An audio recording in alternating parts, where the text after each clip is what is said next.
Metro 2033 es originalmente una obra literaria, escrita por Dmitry Glukovsky, un escritor y periodista de nacionalidad rusa. La obra fue originalmente publicada en comienzos en la página web personal de Dmitry, donde cualquiera que visitase dicha página podía leerla gratuitamente mientras se iba actualizando, así como también poder dejar comentarios, sugerencias, poder compartirla, todo lo que se realizaba en un blog. Este era uno de los blogs más populares de aquella época en el Internet primitivo. Esto también deriva en que esta historia ganara una enorme fama y se tomara finalmente la decisión de publicarla de manera oficial, en formato de libro, por allá en el año 2005, con diferencias respecto a su contraparte digital. Las tramas presentaban ligeros cambios, el estilo narrativo también se ve modificado gracias a la ayuda de la editorial y se realiza a todas luces lo que es un trabajo mucho más profesional, tanto de narración o de ritmo. Podríamos decir que la primera versión web es un borrador de lo que a futuro sería el ya mencionado libro. De aquí viene el videojuego homónimo, publicado en el año 2010 por la desarrolladora 4A Games y distribuido por THQ para los sistemas de Xbox 360 y la PC, considerado esto como un título exclusivo de consolas de Microsoft para aquel momento. No fue lanzado en consolas de Sony hasta que salió la versión Redux, la cual es publicada en el año 2014. Pero ahora a manos de la publisher Deep Silver. Esto debido a la quiebra de THQ un par de años antes. Este título ahora sí llegaría a todas las consolas de aquel momento. Bueno, todas menos la Nintendo Wii U, pero es porque nada llegaba a la Nintendo Wii U. Así que, continuamos. Esta entrega Redux podría considerarse un ligero remaster. Se trabajó bajo un nuevo motor gráfico y se ajustaron algunos aspectos para mejorar el rendimiento del juego, sobre todo en consolas. También se añaden mecánicas que no estaban presentes en su lanzamiento original, y se realizó un balance para poder mejorar en general la experiencia del título. Dentro de estos ajustes de balance, podemos encontrar el de la inteligencia artificial de los enemigos, ya que esta era mucho más agresiva en sus inicios, donde ellos incluso podían vernos aunque estuviésemos fuera de su campo de visión, e incluso escondidos detrás de algún muro u objeto, lo que dificultaba y hacía injusta algunas secciones, donde se premiaba el sigilo y el escondite, en lugar de la acción y el enfrentamiento directo. También se cuenta con más recursos, lo que hace que el juego sea mucho más generoso con nosotros, aunque no por eso más piadoso, y se modifican ciertas zonas para poder facilitar y ayudar la experiencia, ya sea la distribución de checkpoints o el nerfeo a algunos enemigos que antes rozaban el injusto. El título que vamos a analizar el día de hoy es la versión de Metro Redux, ya que en este momento no tengo acceso a la versión original, así que no sabría decir con exactitud qué elementos cambiaron, cuáles niveles se vieron modificados y a grandes rasgos las diferencias entre ambas versiones. Así que si alguno de ustedes ha podido probar ambas versiones del juego y conoce mejor las diferencias, me la puede dejar acá abajo en la caja de los comentarios, que yo con gusto las voy a estar leyendo. Otra cosa a aclarar es que intentaré no hacer muchas comparaciones directas con la novela, ya que el juego se inspira en el mundo creado por Glukovsky, pero se toma muchas libertades respecto a su contraparte escrita. Si bien, a grandes rasgos, la historia es similar y sigue un objetivo y planteamiento más o menos parecido, algunos personajes sufren destinos diferentes en ambos medios. Personajes o lugares que son más relevantes en la novela, en el juego cobran un rol secundario o derechamente no son mencionados, como podría ser el caso del Kremlin de Moscú o la línea de Hansa, por dar algunos ejemplos. Así que aclarando esto, nos centraremos de lleno solamente con el juego. Pero si alguno de ustedes tiene alguna oportunidad de poder leer la novela, los dejo invitados. Es una novela bastante buena que profundiza mucho más en el lore del juego. Así que una vez aclaramos todo esto, comenzamos con este análisis de Metro 2033 Redux.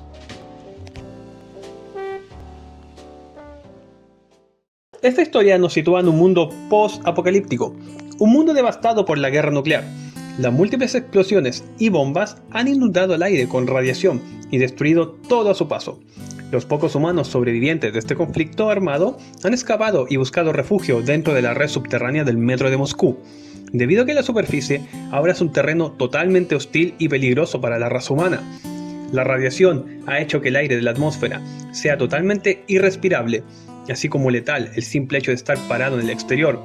Además se han creado nuevas especies de animales o monstruos debido a la exposición constante a la radiación, monstruos que son totalmente hostiles hacia las personas, además de un invierno nuclear permanente como consecuencia de las múltiples bombas arrojadas, lo que hace que las temperaturas sean extremadamente gélidas y letales todo el tiempo.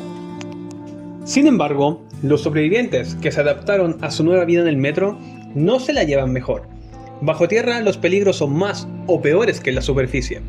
Existen regímenes militares totalitarios que no tienen miedo en agarrarse tiros entre ellos, así como los bandidos y delincuentes que transitan por los túneles de la red del metro, robando suministros y matando a las personas que se les resistan. Las condiciones sanitarias son paupérrimas. No existen muchos recursos y servicios básicos, como podría ser la comida, el agua y las medicinas. Además, los monstruos que hay en la superficie están acechando en la red de metro y ganando cada vez más terreno. Entonces, tenemos el peligro de la escasez de recursos, las bajas condiciones sanitarias, los humanos matándose entre sí pese a que el mundo entero y tal como lo conocemos ha desaparecido, y los continuos ataques de los monstruos, que son cada vez más constantes y ocurren con mayor frecuencia. Y aquí, en todo este panorama, es cuando entra nuestro personaje, Artyom. Artyom es un joven de un poco más de 20 años. Él es uno de los últimos sobrevivientes y habitantes del metro nacido en la superficie. Él vive junto con su padre Sukhoi, o bueno, más bien su padre adoptivo, debido a que su verdadera madre murió a comienzos del inicio de los bombardeos en Moscú. Artyom vive en la estación BDNKH, que se pronuncia BDNK, pero me voy a referir a ella como la exposición, puesto que es más sencillo y además en el juego se refieren a ella con ese nombre. ¿Estamos claros? Pues sigamos. Artyom es un joven con enorme curiosidad por el mundo previo a la destrucción. Esto se nos deja en claro al comienzo de la historia al ver su habitación y cómo este colecciona postales y fotografías del mundo antes de que todo se vaya al traste. Además, es alguien bien curioso e introspectivo, y en términos generales un muchacho ligerito de sangre, como se suele decir coloquialmente. Un día la exposición se ve colapsada por múltiples soldados y personas heridas por el ataque continuo e incesante de los monstruos. Y aquí es cuando llega a nuestra estación Hunter, un soldado del cuerpo Spartan, la red militar más grande y fuerte que tiene toda la red de metro, quien nos pone el día de la situación en el exterior, así como nosotros le informamos sobre lo que sucede en los túneles. Aquí es cuando somos emboscados por los Nosalis, el nombre con el que nos referiremos a los monstruos del juego, e intentamos hacerle frente para poder repeler la amenaza. Sin embargo, poco después sufrimos un ataque enorme a mano de los oscuros. Hunter nos deja la misión de dirigirnos hacia la polis, la cual es la ciudad-estado más grande del metro, conformada por más de una estación, donde se encuentran las personas más capacitadas en sus respectivas áreas, como podrían ser los médicos, profesores, investigadores y los militares a los que pertenece Hunter. Todo esto para poder buscar ayuda y poder proteger nuestra estación. Y así comienza la travesía e historia de nuestro personaje. A lo largo de la historia recorreremos distintas estaciones y túneles de la red de metro. Las estaciones sirven como una zona segura, y es donde la gente suele hacer su vida cotidiana, intentando llevar con la mayor normalidad posible toda esta situación.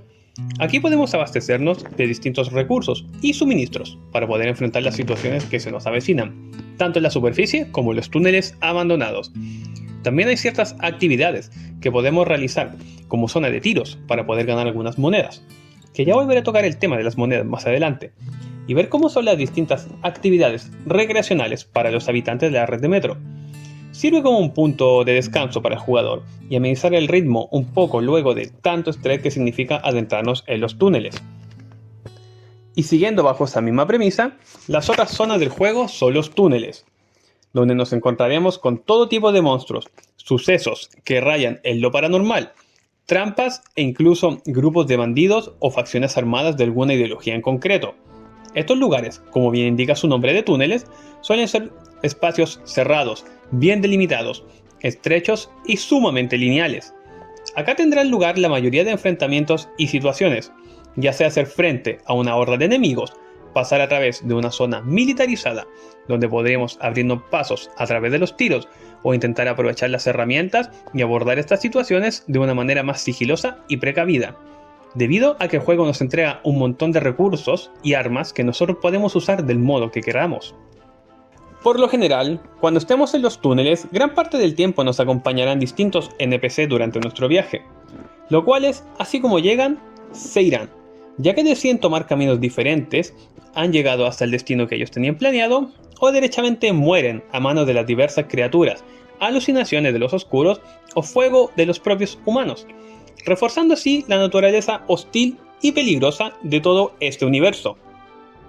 Tenemos la jugabilidad típica de cualquier shooter de aquella época, salvo por el detalle de que Artyom se siente más pesado, más tosco y hasta tonto en lo que respecta a su movilidad, si lo comparamos con cualquier otro shooter de aquella época, como podría ser el Battlefield o Call of Duty de turno. Y esto es que Artyom como tal no es un soldado experimentado en el combate.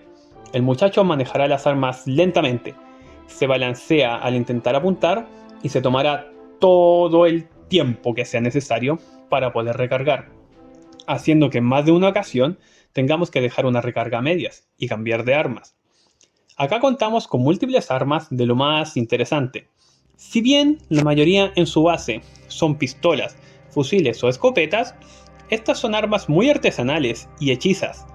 Una escopeta que se vale de un piñón de bicicleta para poder disparar, un fusil que a las malas aguanta sin caerse a pedazos y sobrecalentarse, armas de aire comprimido que debemos ir dándoles presión cada cierto tiempo porque si no perderán su efectividad en combate, así como también armas arrojadizas, ya sea granadas fragmentarias o incendiarias o cuchillos. Igual, esto de la torpeza de Artyom varía dependiendo del modo de juego que elijamos al inicio. Nos da la opción de poder jugar en la modalidad original de Metro 2033 o el modo espartano, donde ahí sí nos sentiremos como un soldado ya curtido en batallas, recargando más rápidamente, nos moveremos mucho más rápido y no tendremos tanto tambaleo al apuntar. Además de eso, también como mencioné anteriormente, podemos enfrentar algunas zonas en modo de sigilo, abrirnos paso a través de las sombras, apagando las luces, utilizando nuestra visión nocturna para movernos sin llamar la atención, lanzar los cuchillos, que son un arma silenciosa, a diferencia de nuestras armas de fuego. Esto claro, siempre y cuando no la llevemos modificada con los silenciadores. También tendremos la opción de poder dejar inconsciente a nuestros enemigos. Si hacemos esto y los demás soldados encuentran el cuerpo tirado, pueden ir a despertarlo y alertar a los demás.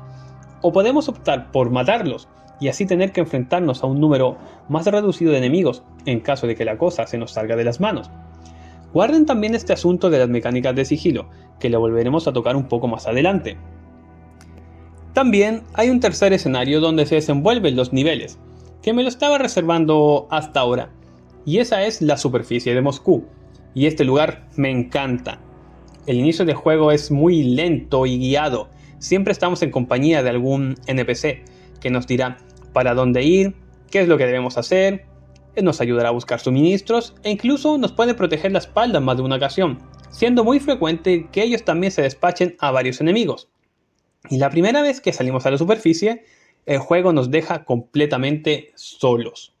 La primera vez que estamos en un terreno más abierto, un lugar totalmente amplio que rompe con la cierta linealidad de los escenarios que habíamos estado viendo hasta ahora, nos dejan solos, con todos los peligros vistos antes, y ahora se nos añade la radiación y el aire tóxico.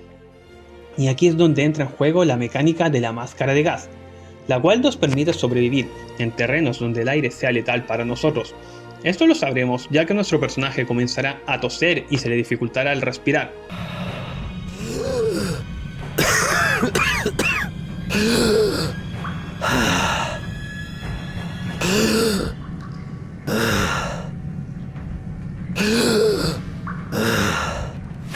Esta es la señal para colocarnos la máscara de gas, la cual nos suma una preocupación extra.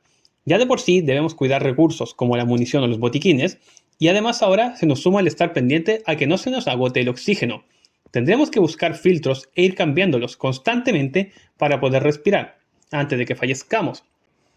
Es una experiencia bastante tensa el tener que estar atento a tantos peligros y administrar bien nuestros recursos, y ver cómo poco a poco se nos están agotando. El juego logra meternos muy de lleno en la inmersión y la atmósfera, y más si decidimos jugar en los modos difíciles, sin HUD. Y si decidimos jugar en este modo, al tener una pantalla totalmente limpia y sin interfaces, el juego gráficamente se ve precioso, sobre todo en las zonas que se desarrollan en el exterior.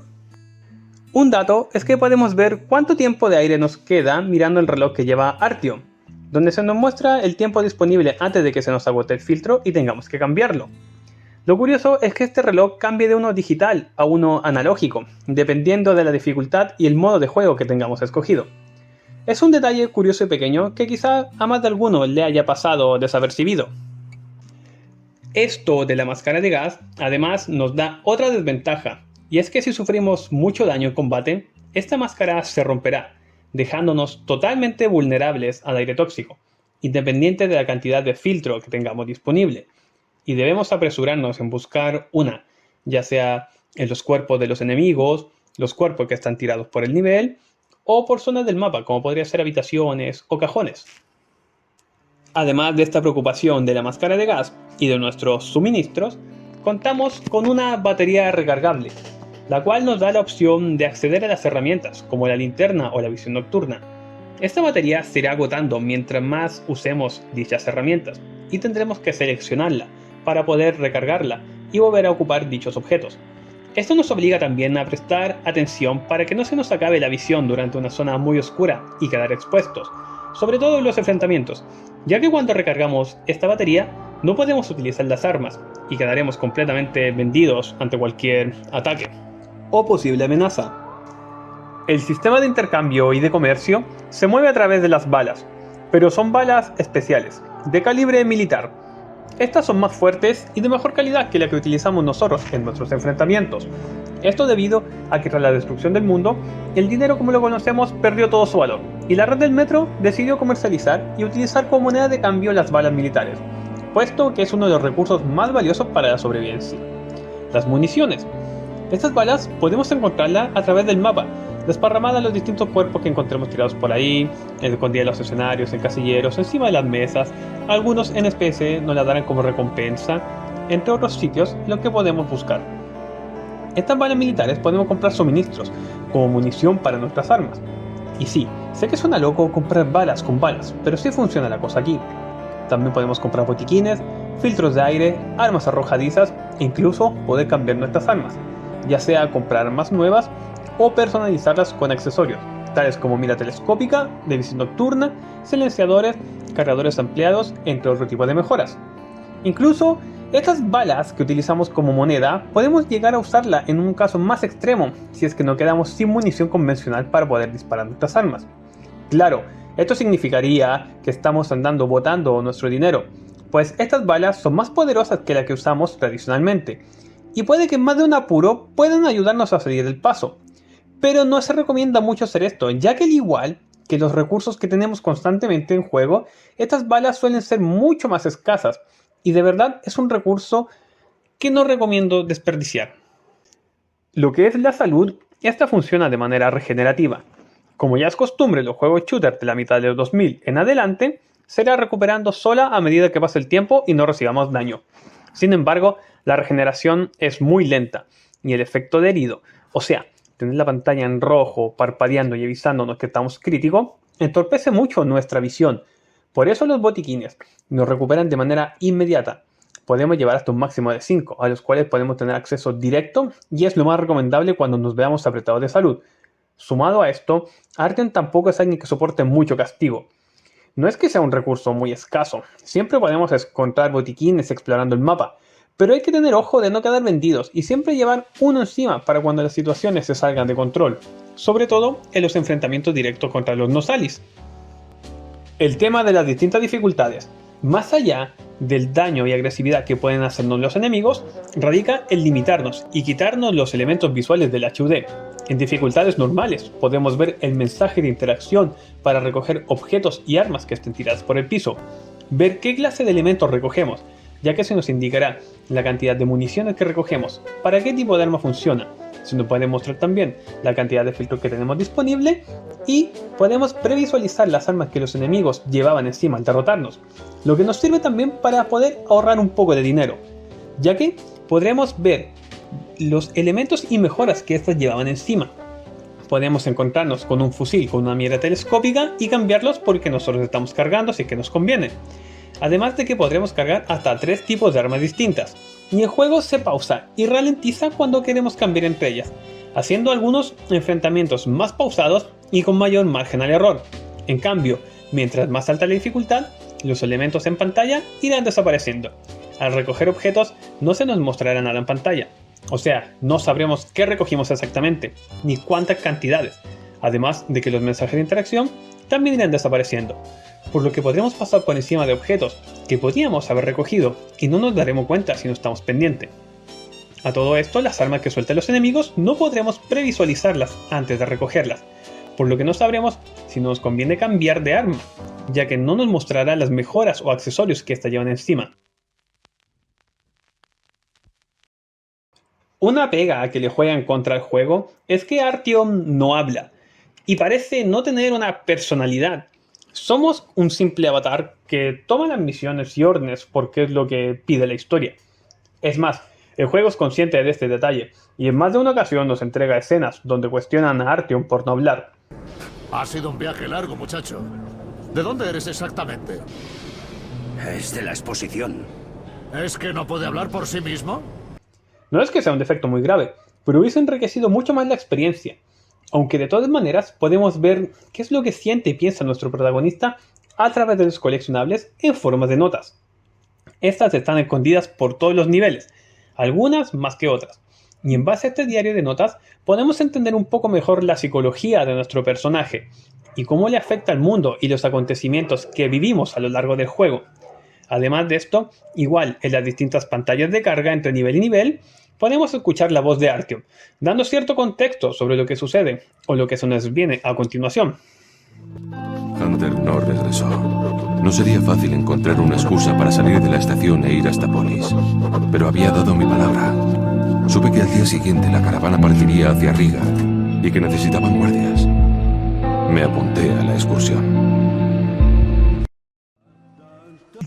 Otro detalle que me gustaría destacar es la capacidad de poder jugar a este videojuego con las voces en el idioma ruso. Esto enriquece mucho la experiencia. Что мы даже не будем знать, спасаем ли мы наш мир или обрекаем его навсегда. Aunque a veces hay conversaciones y diálogos que podemos pasar por alto. Si bien el juego nos da la opción de colocar subtítulos, estos no siempre aparecen en pantalla. Y de vez en cuando hay algunas secciones donde hablan muchos NPC al mismo tiempo, ya sea las estaciones, las zonas de mercado o algunas secciones de combate, lo cual podemos pasar por alto algunas conversaciones, que si bien no son fundamentales para entender la historia, sí nos ayudan a enriquecernos un poco más en este lore. En términos generales, esto vendría siendo el juego en total, un shooter post-apocalíptico que nos entrega una gran cantidad de armas y herramientas y diversas posibilidades para poder enfrentar las zonas, en las cuales nosotros debemos adaptarnos e ir improvisando con los recursos que tenemos y estar atentos ante cualquier posible amenaza, ya sea enemigos, trampas, radiación, el aire, los nosalis o cualquier peligro que se nos presente. Pero, esto todavía no ha terminado. El sistema de juego tiene algo más escondido, y es el sistema de karma o de moral. ¿Se acuerdan que antes mencioné que tenemos la opción de pasar ciertas zonas sin tener que recurrir a matar enemigos y que se nos da la posibilidad de poder noquearlos o de matarlos cuando los pillamos desprevenidos? Bueno, eso es lo que afecta al sistema de moral. En base a esta y otras decisiones que tomemos y la forma de jugar que nosotros tengamos, podemos optar por sacar alguno de los dos finales disponibles. Y es que gracias a la interactividad que entregan los videojuegos, cada persona tendrá una manera distinta de abordar las situaciones. Hay quienes deciden irse a lo comando, soltando plomo y gatillo fácil, atacando a todo quien no haga frente. Y otras personas pueden decidir ahorrar recursos y premiar la paciencia de pasar desapercibido, jugando con las sombras y los enemigos. Eso sí, no es necesario pasar todo el título sin matar a nadie. En varias ocasiones el enfrentamiento directo será la única vía para abrirnos paso, pero el poder optar por una ruta pacífica o más sangrienta cuando se nos da más control y libertad es un plus muy extra para tu juego. Me gustaría poder comentar lo que es el final, tanto de la novela como del juego. Así que si no quieren tener spoiler, pueden saltar directamente al minuto que aparece acá en pantalla.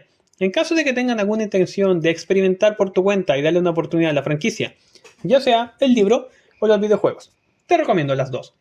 Así que se vienen spoilers de ambos finales del juego, el plot twist general de la trama y algunas pequeñas comparaciones con el libro.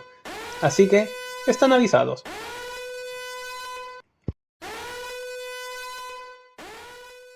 Hola, aquí el beta editor en el futuro. Mientras hacía esta parte se me corrompió el archivo de video donde jugaba toda la parte del final y donde grababa los desenlaces, el plot twist, la revelación de los oscuros y todo. Y más encima borré la partida de juego, entonces ya no tengo cómo acceder a esa zona y me quiero matar por la cresta. Pero para seguir adelante tomaré gameplay prestado de YouTube. Dejo el crédito a sus autores por ahí. Sigamos. Muy bien. Una vez Hunter nos da la misión de ir hacia la polis, a lo largo del juego y en varias secciones sufriremos el ataque de los oscuros, distintas alucinaciones, que si bien son letales para los habitantes de la red, estas tienen un propósito totalmente opuesto. A lo largo de ciertos niveles también podemos ver cómo los oscuros se nos manifiestan en persona y huyen de nosotros, sin atacarnos ni defenderse. Y esto se debe a que Artyom en los libros es una especie de elegido, ya que él de pequeño tuvo contacto directo con los oscuros, quienes lo marcaron y utilizan sus poderes para comunicarse directamente con él. Los oscuros tienen la voluntad de ayudar a la raza humana a surgir de nuevo tras el cataclismo, pero al ser una especie desconocida y una supuesta amenaza para la población, es que se decide acabar con ellos y bombardear el nido y hogar donde estos habitan. A lo largo de las distintas visiones que se nos muestran, estos seres nos entregan ambiguos mensajes sobre cómo nosotros somos capaces de frenar toda esta destrucción y ciclo de matanza.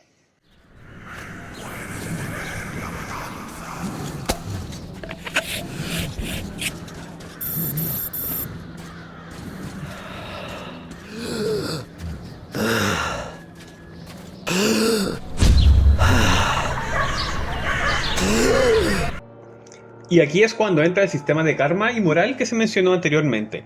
Si nosotros jugamos de manera pasiva y evitamos el combate directo y matar a los enemigos humanos, siempre y cuando sea posible, puesto que hay secciones como lo es el combate en vagonetas, donde el enfrentamiento es obligatorio para poder seguir avanzando, y donde también realicemos acciones de bien, como negarnos a aceptar recompensas en el capítulo donde escoltamos a un niño de regreso a la estación con su mamá, o no robamos objetos de otras personas.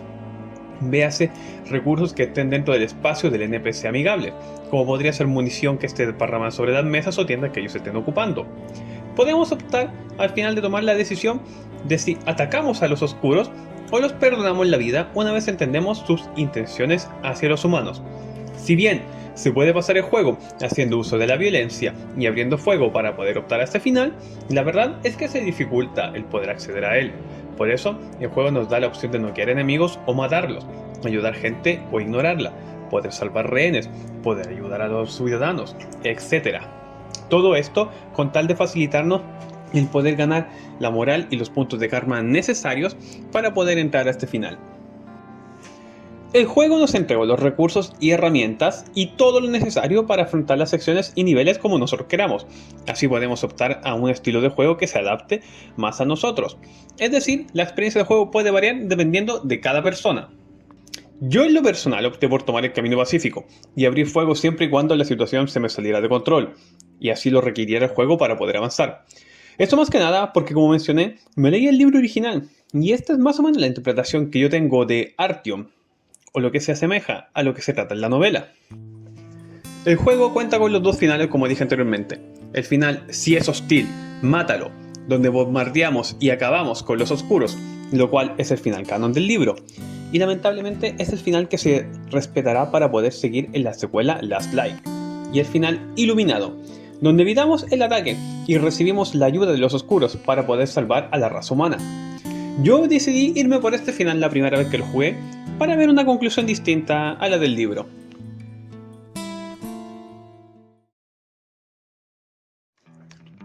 Como conclusiones, nos encontramos ante un shooter que toma las mecánicas tradicionales de todo shooter moderno y les da una pequeña vuelta para hacernos sentir una experiencia distinta a lo convencional.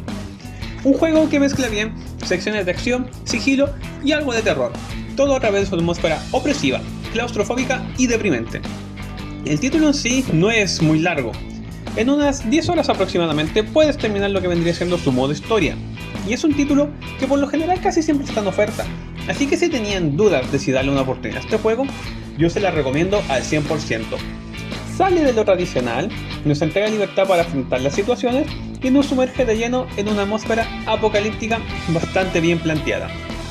Como mencioné anteriormente también, si tienen la oportunidad de leer la novela, háganlo, se la recomiendo de sobremanera.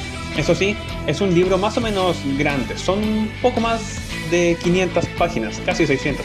Así que si no están muy acostumbrados a la lectura, puede que esto se le haga algo pesado. Pero, si engancharon con el juego, créanme que el libro no los va a decepcionar, vale totalmente la pena. Así que sin nada más que agregar, llegamos hasta el final de la reseña de Metro 2033 Redux y también al final de este video. Si todavía estás por acá y te gustó este video, déjamelo saber abajo con un like, que eso me haría inmensamente feliz. Además, te dejo abierto la invitación a suscribirte, se vendrán más videos como este a futuro. Así que, sin nada más que hacer referencia, yo me estoy despidiendo. Yo fui el Beta y nos veremos en la siguiente aventura. Game over. ¡Da las buenas noches, Jack!